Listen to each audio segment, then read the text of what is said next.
Falamos também, e estamos ainda falando, sobre a assinatura de Deus na sua criação. Como que Deus se mostra por meio da criação.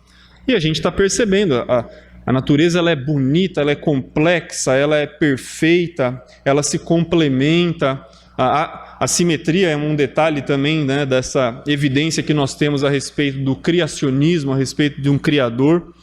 Temos aqui a posição do nosso planeta no sistema solar, sendo o nosso Sol só uma entre 200 milhões de estrelas que há na nossa Via Láctea. Então, a gente é um povo, né, criado por Deus, que está habitando um planeta criado por Deus, com um propósito criado por Deus.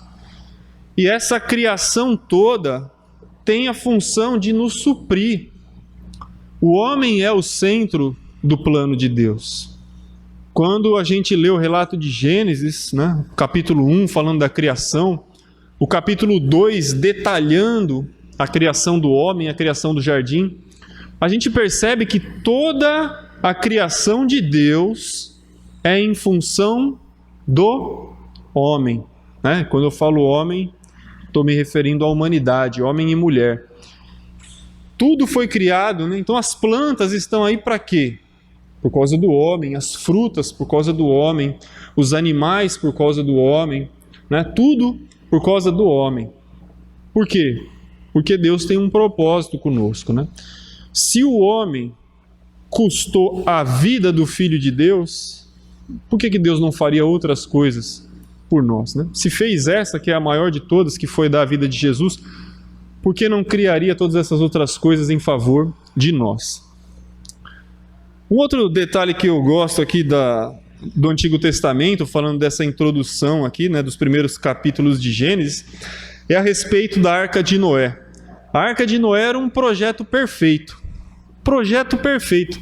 A começar pelo fato de que Noé não era um engenheiro, né? Noé era um agricultor. Como que pode um cara que é agricultor, né, elaborar uma planta, um projeto desse, né? Se fosse o caso, né? Não é o caso. O plano foi todo dado por Deus. Como que Noé deveria fazer? Quais seriam as dimensões, a forma, e tudo isso foi uma coisa que Deus deu. E Moisés entrou com a mão de obra. Se você pega o relato aí de Gênesis, né, capítulo 6, do 14 ao 16... Faze uma arca de tábuas de cipreste. Nela farás compartimentos e a calafetarás com betume por dentro e por fora. Deste modo a farás. De 300 côvados será o comprimento, de 50 a largura e a altura de 30. Farás ao seu redor uma abertura de 1 côvado de altura. A porta da arca colocarás lateralmente. Farás pavimentos na arca, um embaixo, um segundo e um terceiro. Eu não sei se isso é tudo que Deus disse para Noé. Isso é o que está escrito aqui.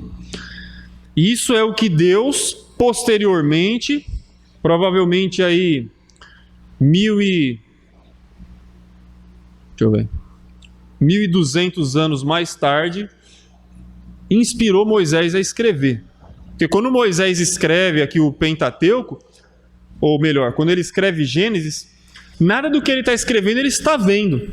Moisés não é uma testemunha ocular dos fatos de Gênesis. Ele não vê a criação, aliás, ninguém viu.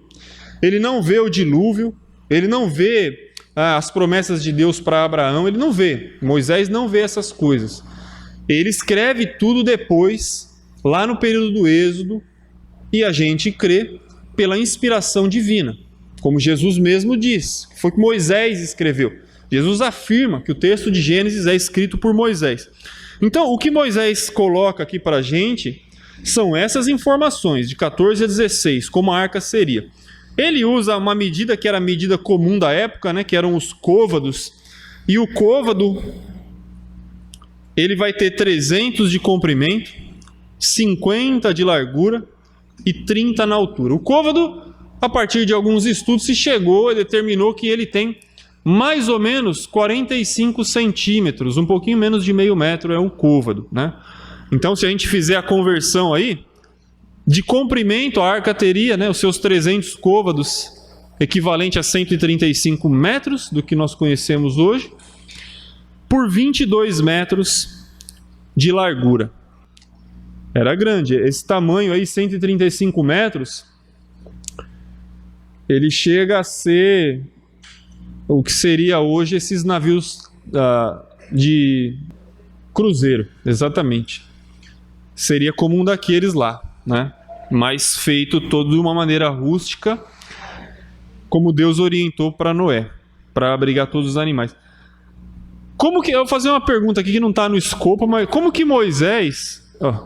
às vezes eu confundo os nomes, mas eu sei o que eu estou falando. Como que Noé... Vocês iam matar a charada rapidinho, porque Moisés não fez nada, ele nem estava lá, né? Como que Noé conseguiu pegar os animais para colocar na arca? Os animais vieram. Ela fala, poxa, como que... Você sabe que às vezes a gente não consegue dialogar com as pessoas sobre as evidências da nossa fé, porque a gente não presta atenção no texto. As coisas estão todas lá. E aí, às vezes surge uma pergunta, a pessoa faz uma pergunta dessa, né? Porque o dilúvio é uma coisa que as pessoas acham que é uma história, como se fosse uma história, um conto de fada. Não é verdade. Não é verdade que o mundo foi inundado 7 metros acima do mais alto de todos os montes. As pessoas não acreditam, os incrédulos, né, quando eu digo, não acreditam que o dilúvio é algo real. Mas a gente precisa ter informações para conversar com essas pessoas. Você sabia que dezenas de civilizações antigas possuem relatos de que uma grande inundação aconteceu no mundo no passado? Isso não é um relato só da cultura judaica, não da Bíblia que nós lemos. Existe uma pedra de argila chamada Épico de Gilgamesh, que faz... isso é um achado arqueológico. A arqueologia, daqui a pouco a gente vai falar um pouquinho disso. Dentre as coisas que eles encontraram de uma civilização antiga uma pedra de argila com escrita.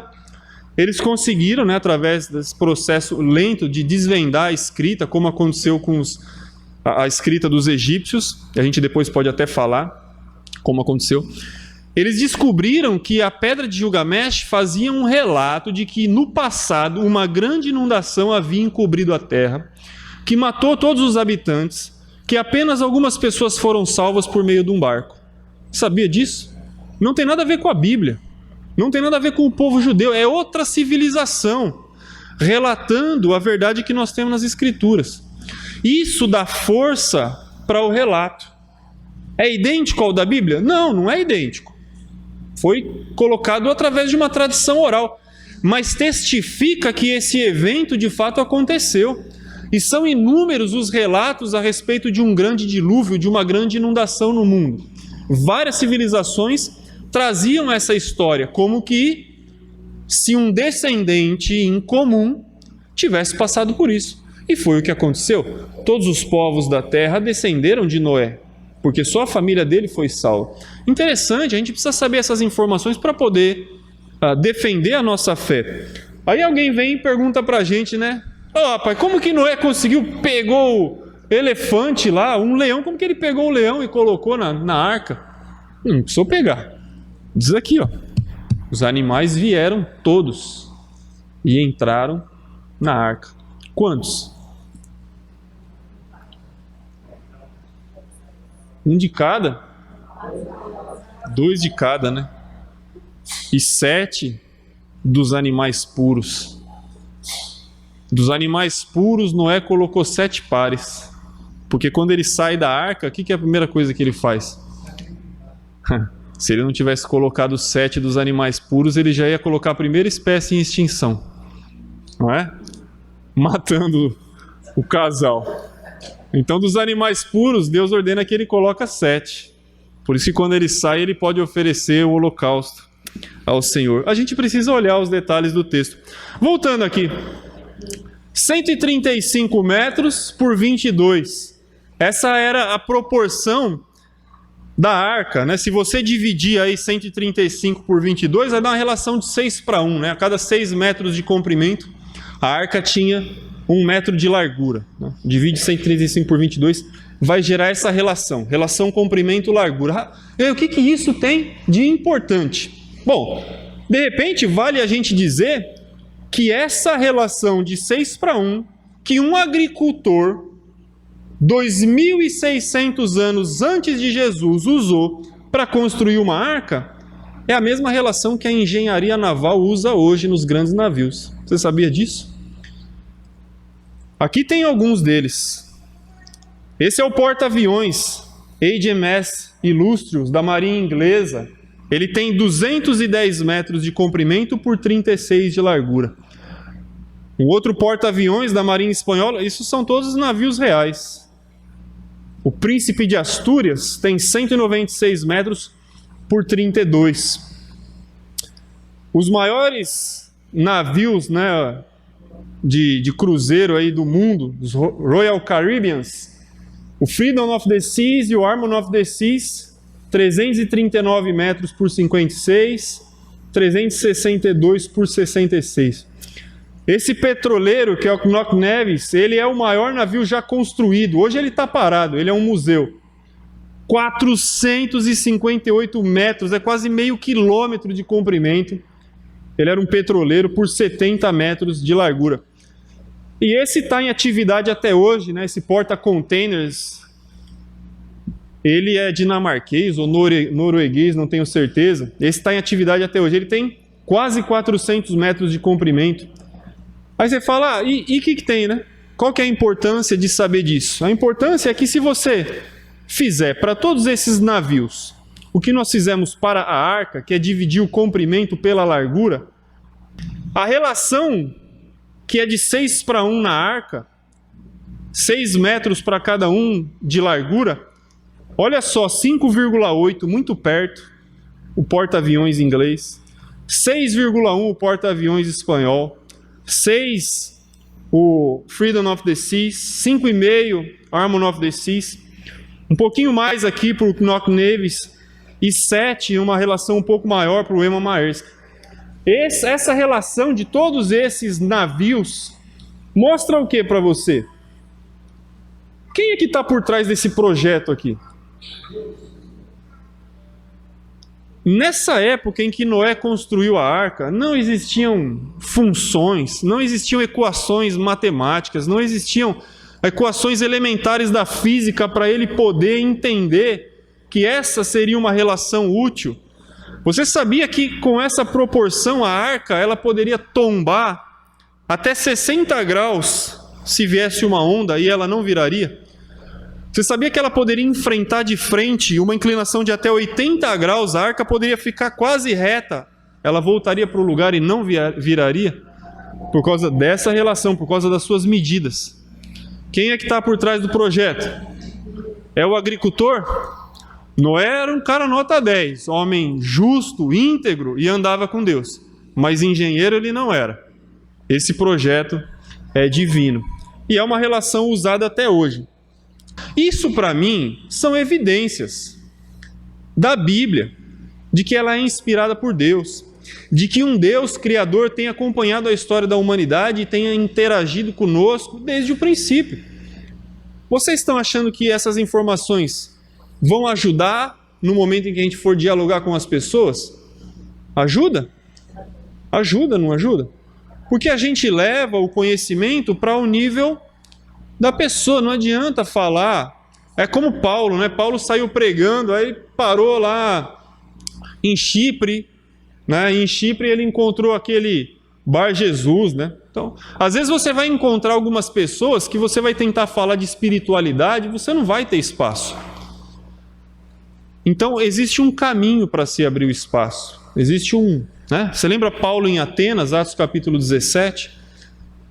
Ele fez o discurso dele, falou de poetas, falou de paganismo, falou de sabedoria, todo mundo estava ouvindo, né? Quando ele falou de ressurreição, Paulo, passa amanhã.